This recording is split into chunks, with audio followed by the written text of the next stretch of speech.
Hello दादा, ठीक है, आवाज आ रही है। बोलो गुरु संत रविदास जी की।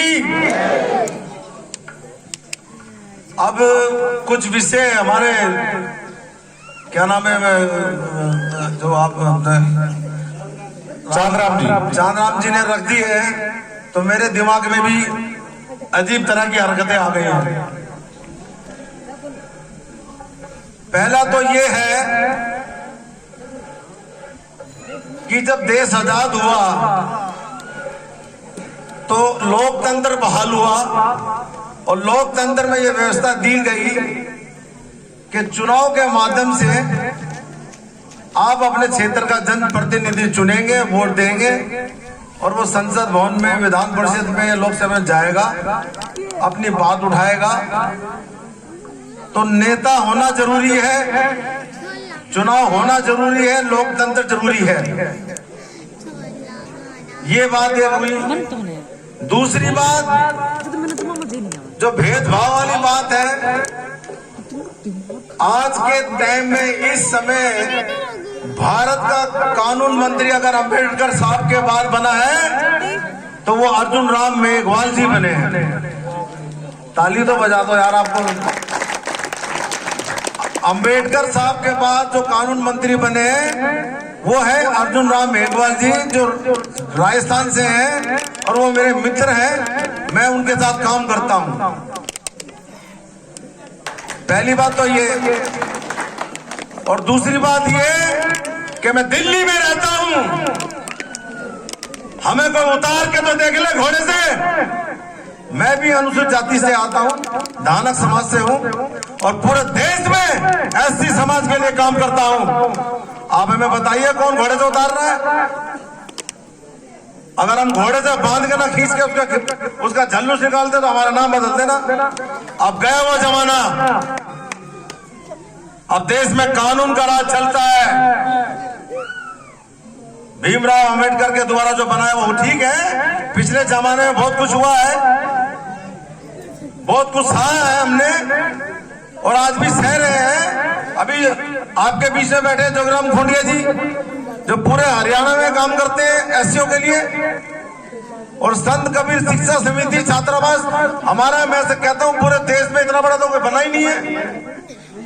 और रही मीरा जी की और रविदास जी की, तो पूरे संसार में सबको पता, पूरे ब्रह्मांड अगर किसी ने पढ़ा है, अगर कोई जानता है, तो गंगा पत्र भीष्म के बाद सबसे बड़ा गंगा जी का भक्त हुए तो वो है रविदास। और वो इसलिए क्योंकि एक छोटी सी कहानी मैं बताऊंगा आपको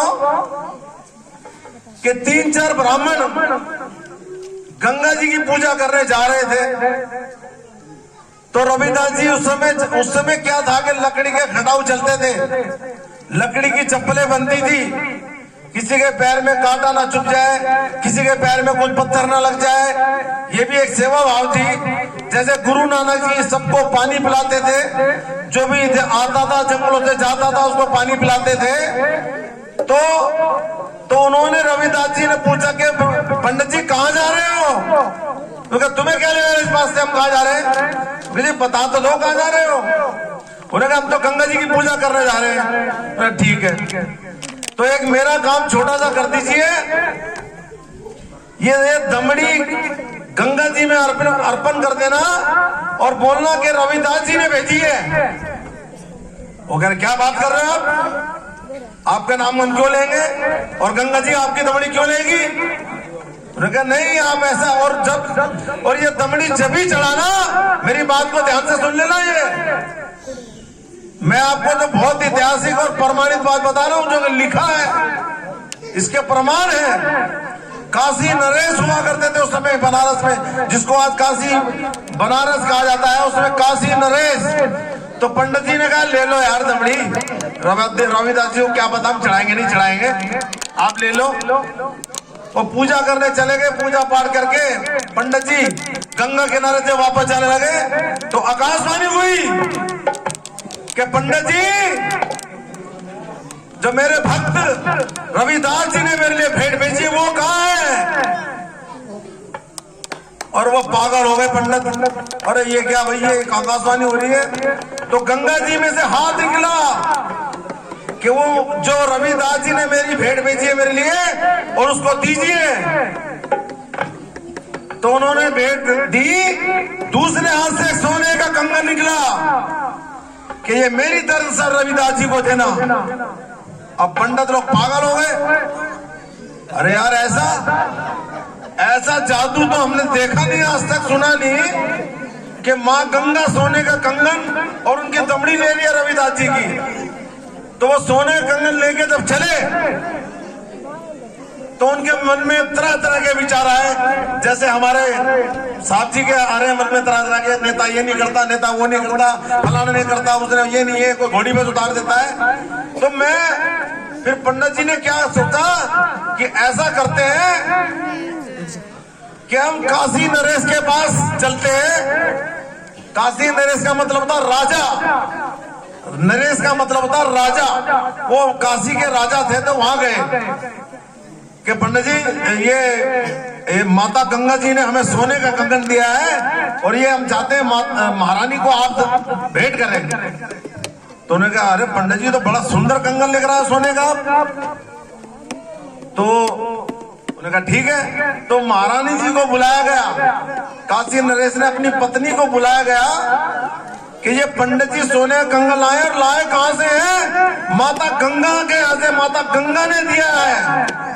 ये नहीं बताया कि रविदास को दिया है, ये बताया कि हमको दिया है।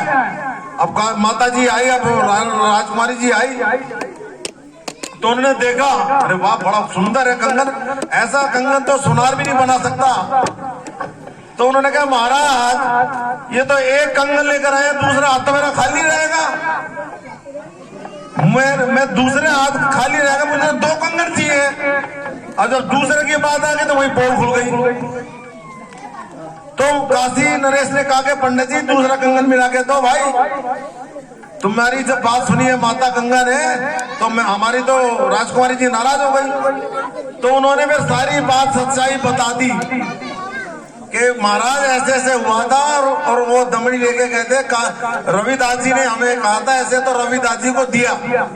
तो काशी नरेश हैरान हो गया, अपना पूरा लाव लश्कर लेकर वो रविदास जी के पास चला गया, चलने लगा जहां पर वो रविदास जी बैठ के तपस्या करते थे। तो वहां गए काशी नरेश जी ने बताया ये सारा वाकया कि ऐसे ऐसे बात है, ये हुए। तो काशी नरेश जी रविदास जी रोने लगे कि माता ने मेरी भेंट स्वीकार करी, मेरे लिए कंगन भेजा। तो काशी नरेश ने कहा कि हे रविदास, हे महात्मा, हे संत, अब हमारी महारानी को एक कंगन और चाहिए, उसका इंतजाम आप कीजिए, वो तो आप ही दे सकते हो, आपको दिया है। आप चलिए माता गंगा के पास, उनसे मांगिए। तो काशी नरेश जी से रविदास जी ने बोला कि हे नरेश, मुझे वहां जाने की क्या जरूरत है?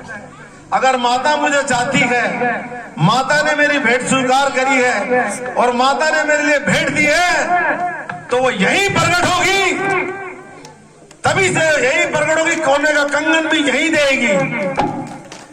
तो उसने अरदास लगाई, हे मां गंगे, मेरी इज्जत पे बनी आई है, मेरी बात पे बनाई है, काशी नरेश मेरे सामने खड़े हैं। तो उनकी जब कटौती से गंगा प्रकट हुई, उसमें से हाथ आया, एक सोने कंगन और दिया गया, तभी से लगाया गया मन चंगा, तो कटौती में गंगा। तो ये बात आपको याद रखनी चाहिए, अगर हमारे मन में दृढ़ संकल्प हो, इच्छा शक्ति हो, तो कोई भी हमें घोड़े से नहीं उतार सकता। आज वो गया जमाना। आप मेरा नाम और नंबर लिख लो, किसी भी देश के राज्य में अगर किसी अनुसूचित जाति वर्ग के साथ कुछ होगा तो अर्जुन राम मेघवाल को लेके वहां पहुंचूंगा, एससी आयोग को बुलाऊंगा, उसको जेल की सलाखों के पीछे डाला जाएगा, FIR दर्ज की जाएगी। जय रविदास।